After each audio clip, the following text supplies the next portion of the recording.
गीता अध्ययन के आज के सेशन में आप सभी का स्वागत, जहां हम आजकल 15वें अध्याय का उच्चारण दीदी से सीख रहे हैं।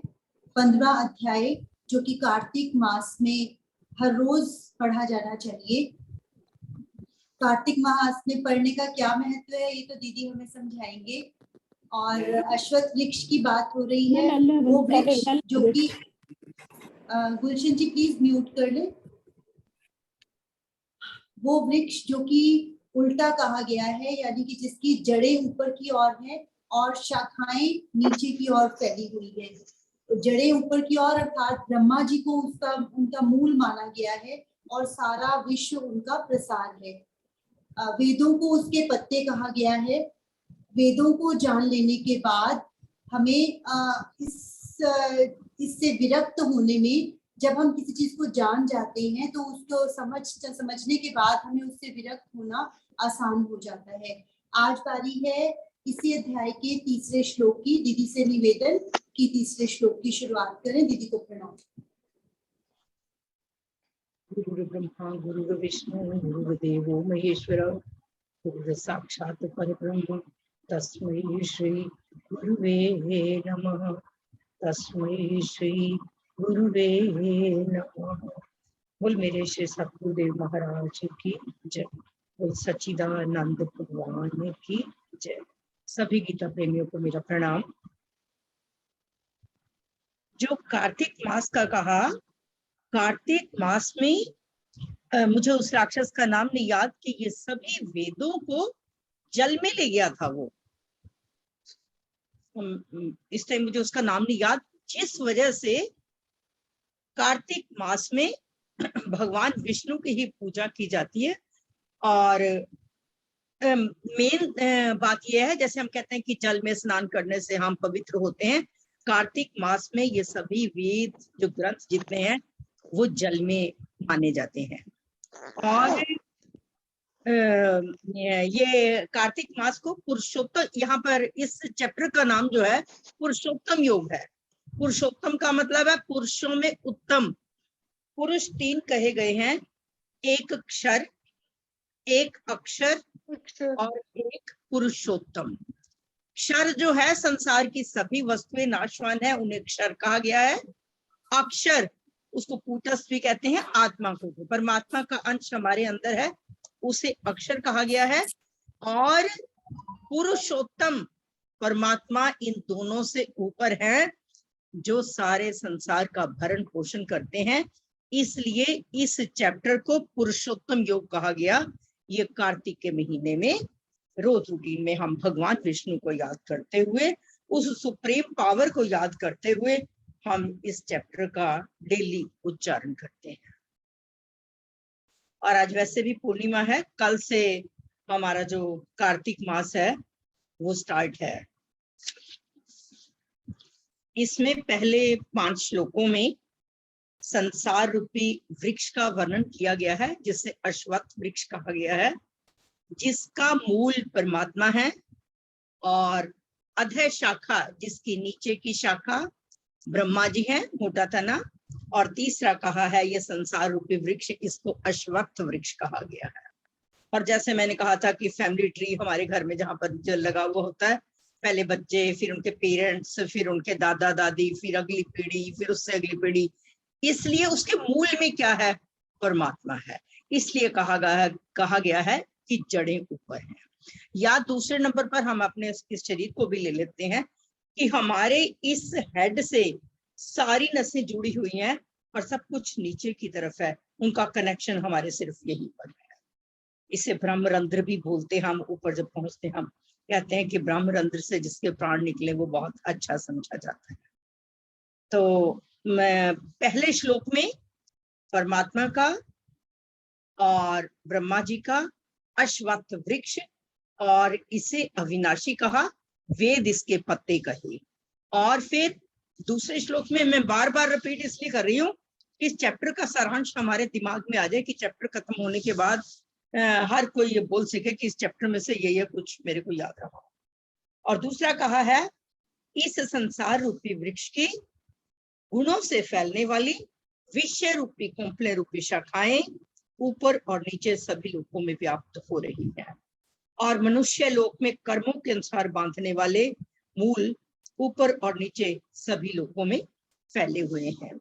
ये जो शाखाएं हैं हमारी, जो ये ऊंच नीच योनियां हैं, स्वर्ग में चला गया देव योनि, मनुष्य मृत्यु लोक में मनुष्य योनि में, और नीच योनियों में कीट पतंगा या और भी नीचे की अधम योनियां हैं, उनको भी कहा गया है। ये इस संसार रूप वृक्ष की शाखाएं हैं। और मूल क्या कहे गए हैं इस संसार के?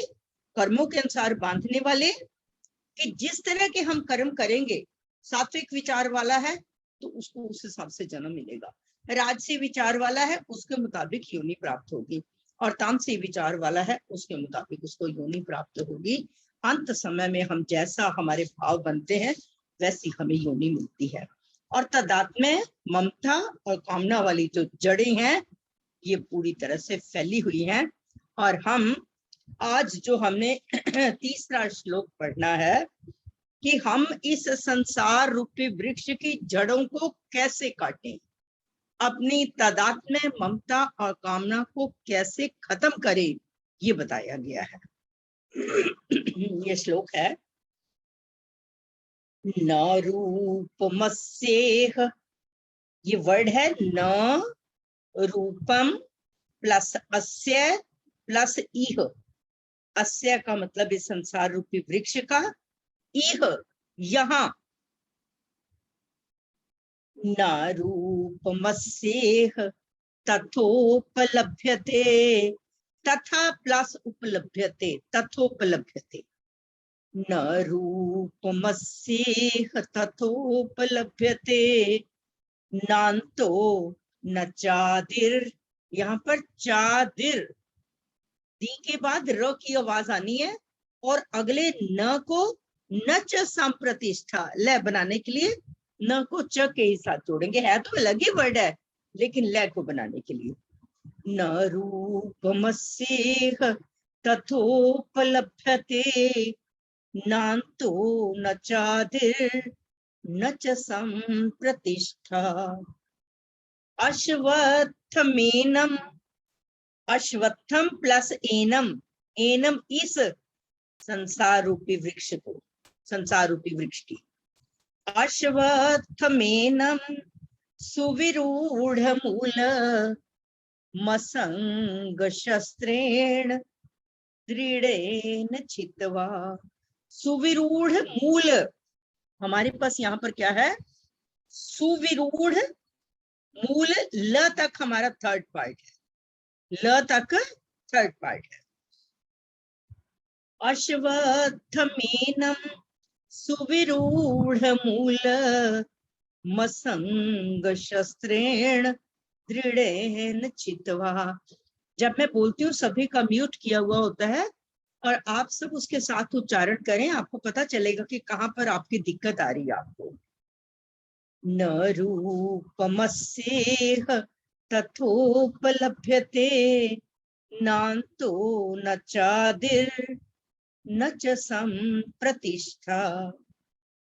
अश्वत्थमेनम सुविरूढ़ मूल, अश्वत्थमेनम सुविरूढ़ मूल मसंग शस्त्रेण दृढ़ेन छित्त्वा। हाँ जी आशु जी। हाँ जी दीदी।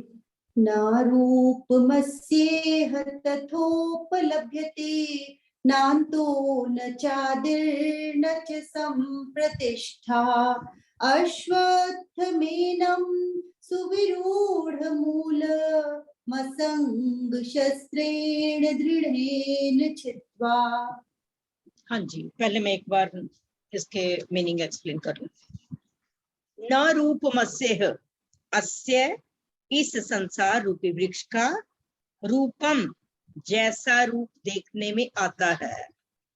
हमने शुरू में पहले श्लोक में कहा कि इसे अविनाशी कहा, कि इस संसार रूपी वृक्ष का जैसा रूप देखने में आता है, तथा वैसा इह ना उपलब्ध थे, वैसा यहाँ पर विचार करने पर मिलता नहीं है।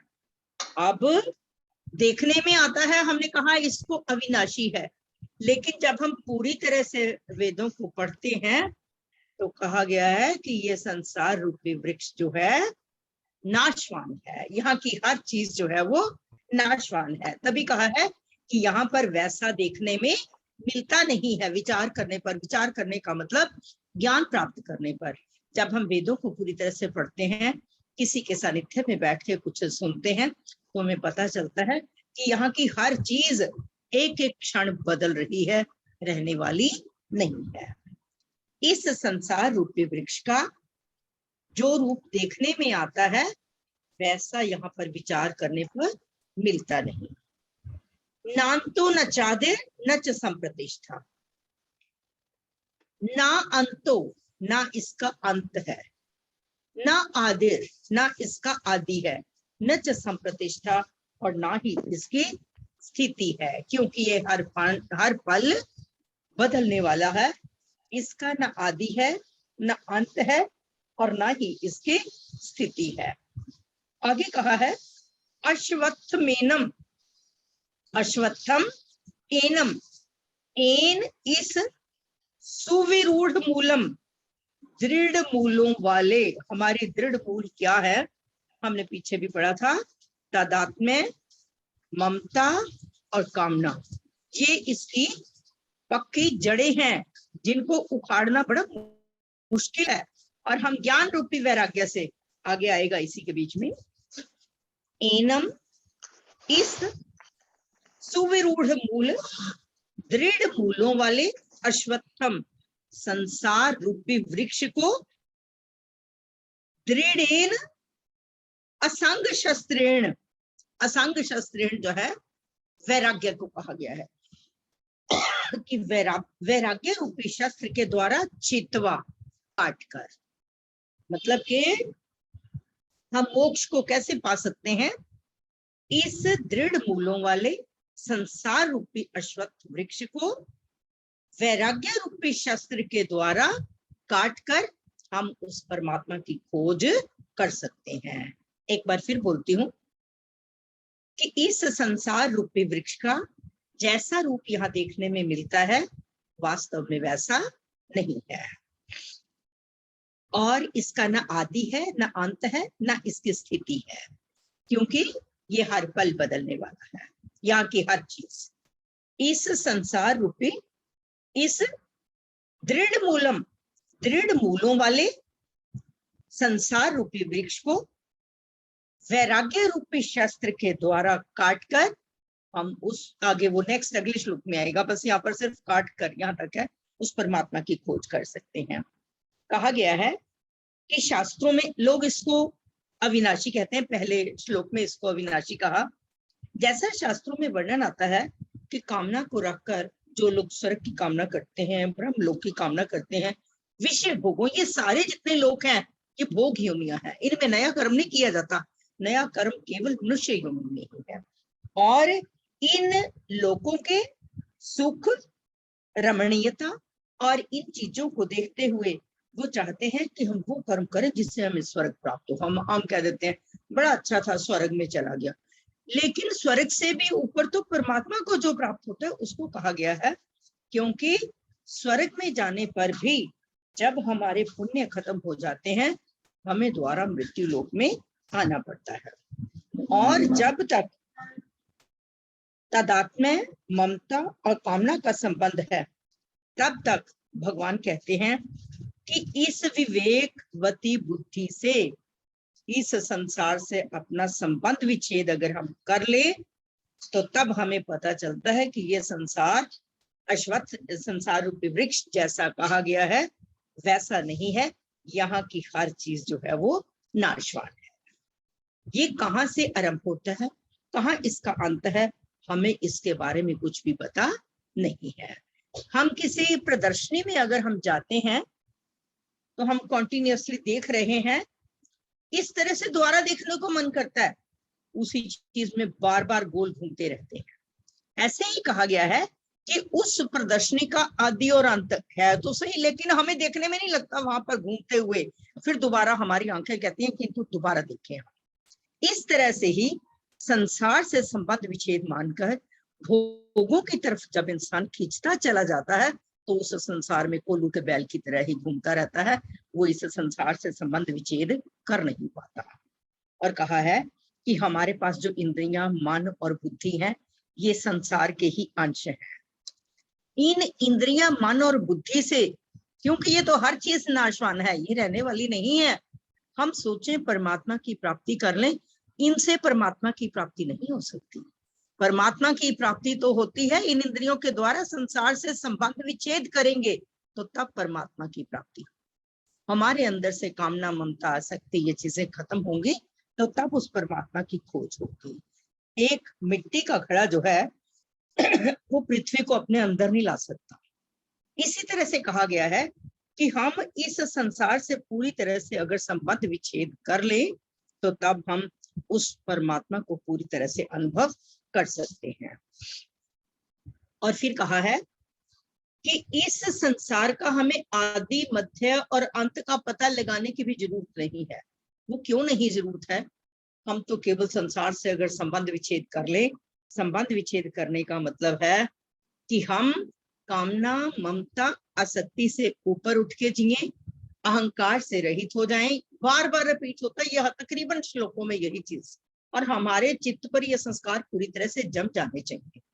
कर्तृत्व की भावना से रहित हो जाएं, समत्व में जिए, हमारे सब कार्य कर्म अकर्म बन जाएं, हमारे सब कार्य यज्ञ रूप हो जाएं, तब हमारा इस संसार से संबंध विच्छेद होगा और हमें वो परमात्मा, हमें उसकी खोज करने की जरूरत नहीं होगी, वो तो स्वतः ही प्राप्त हो जाएगा हमारे भावों के मुताबिक। हम सोचते हैं परमात्मा उस मंदिर में है, परमात्मा इस मंदिर में है, परमात्मा वहां है, परमात्मा यहाँ है। परमात्मा तो हमारे अंदर है। उस परमात्मा का अंश जिससे हमारा ये शरीर चल रहा है। कहते हैं भगवान ने गोवर्धन पर्वत को उठा लिया था, उसका मेन मकसद क्या है? गोवर्धन पर्वत को उठाने का मतलब हमारे अंदर जो परमात्मा तत्व है उसने ये इतना बड़ा शरीर उठाया हुआ है। इस शरीर से हम चल रहे हैं, वो तत्व अगर अंदर है तो तब चल रहे हैं। ये गोवर्धन पर्वत रूपी ये शरीर है, और अगर वो तत्व ना हो तो ये मांस का लोथड़ा है, ये जड़ है, ये किसी काम का नहीं है। तो यहाँ पर कहा गया है कि व्यक्ति संसारिक बंधन अधिक से अधिक जितने हमारे दृढ़ होते चले जाते हैं उतना हम संसार में फंसते जाते हैं।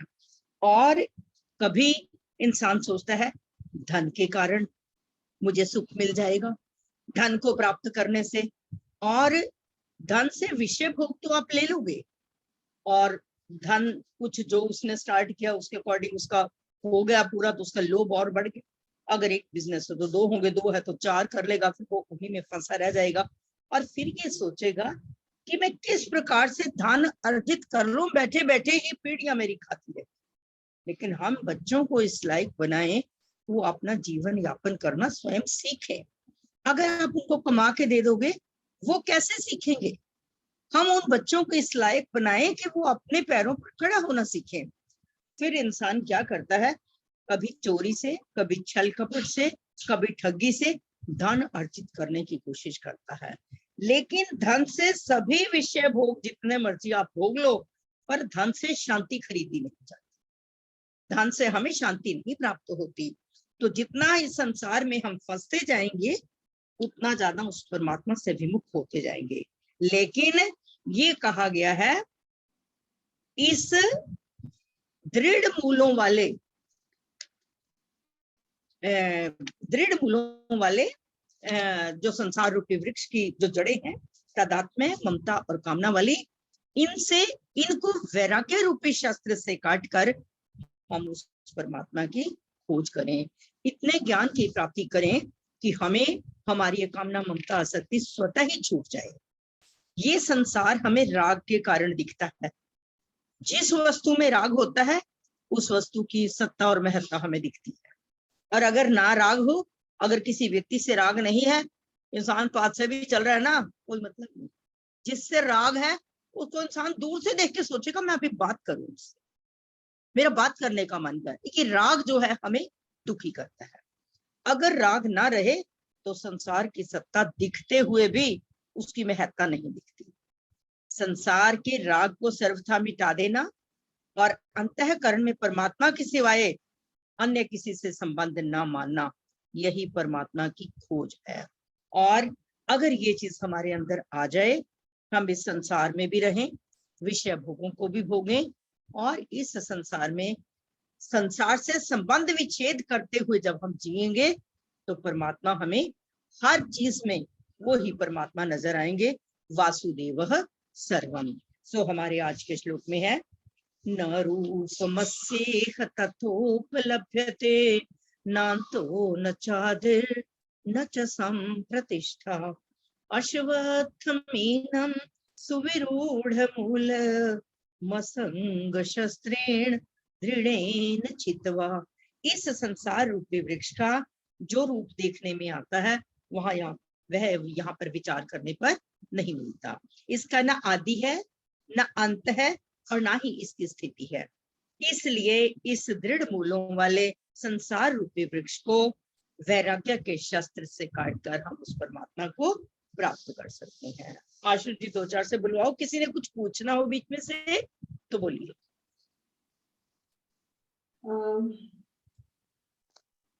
कुलदीप जी बोल दें। कुलदीप जी, सुनीता मेहता जी, अंजू जी, उषा शर्मा जी, शोभा जी। नारूपमस्येह तथोपलभ्यते नान्तो न चादिर्न च सम्प्रतिष्ठा अश्वत्थमीनं सुविरूढमूल मसंग शस्त्रेण दृढ़ेन चित्वा। नारूपमस्येह तथोपलभ्यते नान्तो न चादिर् न च सम्प्रतिष्ठा अश्वत्थमेनं सुविरूढमूल मसंग शस्त्रेण दृढ़ेन चित्वा। बिल्कुल।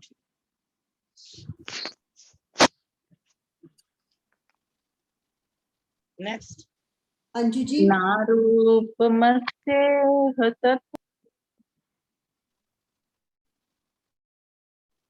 आवाज नहीं आ रही, म्यूट हो गया आपका अंजू दीदी, म्यूट हो गया।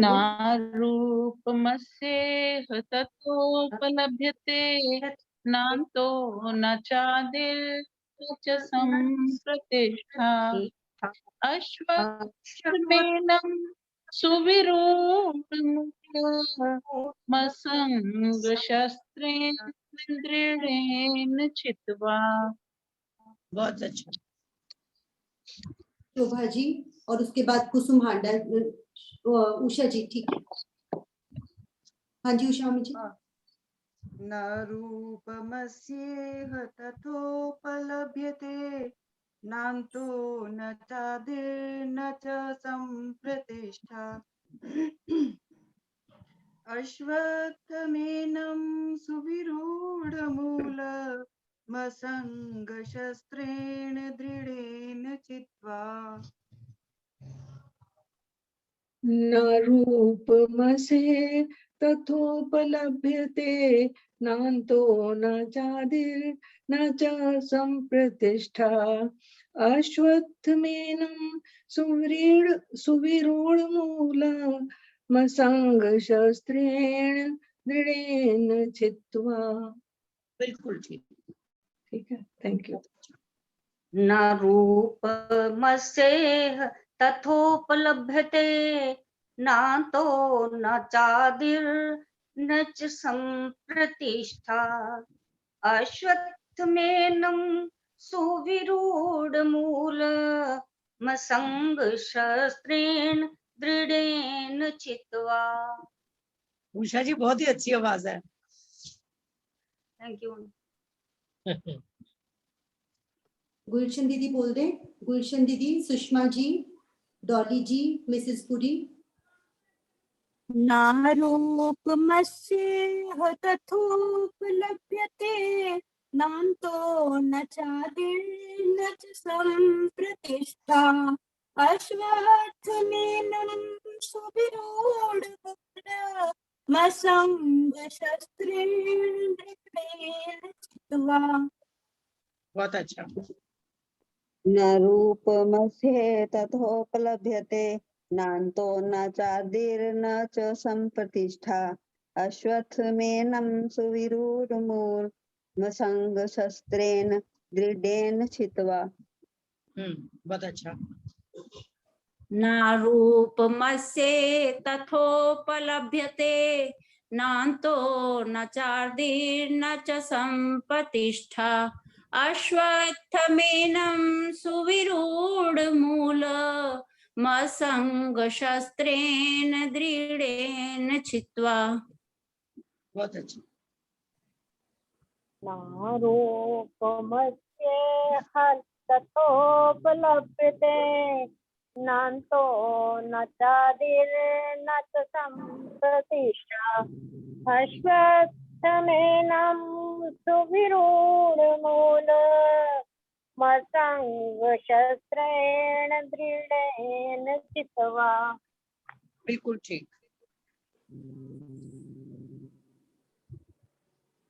हाँ जी, मिसेस पाठक बोलेंगे। विजय जी बोल दें। विजय जी, उषा गर्ग जी, सुषमा महाजन जी। सुविरूढमूलमसङ्गशस्त्रेण दृढेन छित्त्वा। क्या बोल गई? सुनाई नहीं दिया हमें।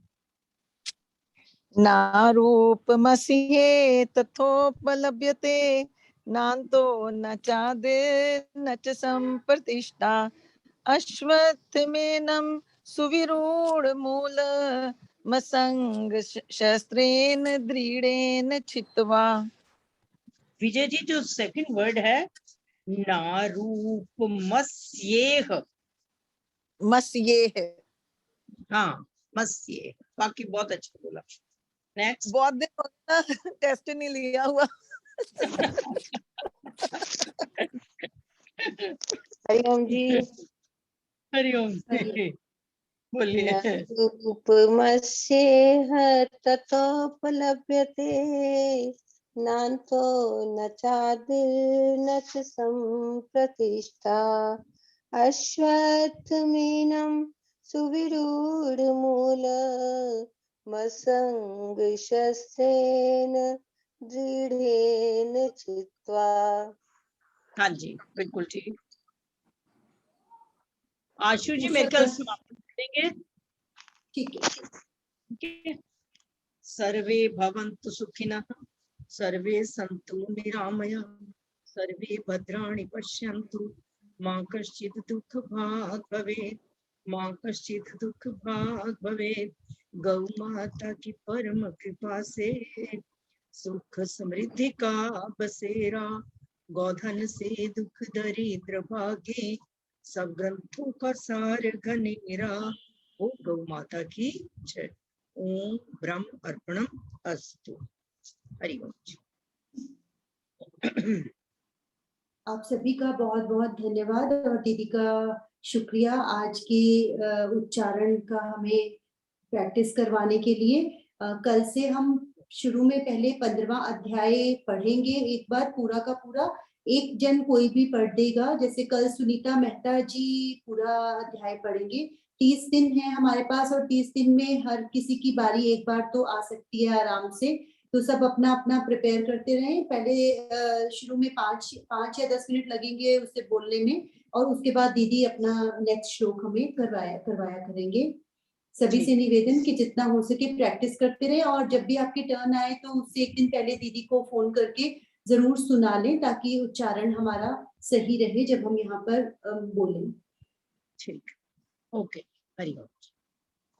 हरिओम दीदी। हरि, एक मिनट, हाँ चल रही।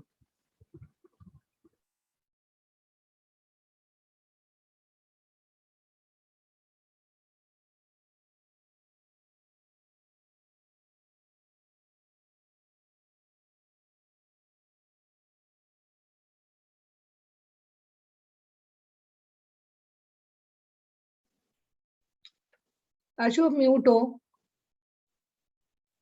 जब तक राणा सर ज्वाइन करते हैं तब तक एक दो लोग और उच्चारण कर सकते हैं। सरोज जी बोल लें। सरोज जी, इंदिरा जी। मैं बोल। हाँ जी। हाँ, हरिओम जी। नारूपमस्य तथोपलभ्यते नान्तो न चार्दी न च संप्रतिष्ठा अत्यस्तु आश्वस्तु मे नम सुविरूढ़मूल संशस्त्रेण हाँ जी, एक बार आंटी दोबारा बोलना, नारूपमस्येह तथोपलभ्यते, ये दोबारा बोलना। तथोपलभ्यते नान्तो हाँ जी, ठीक नहीं हाँ हाँ जी ठीक है।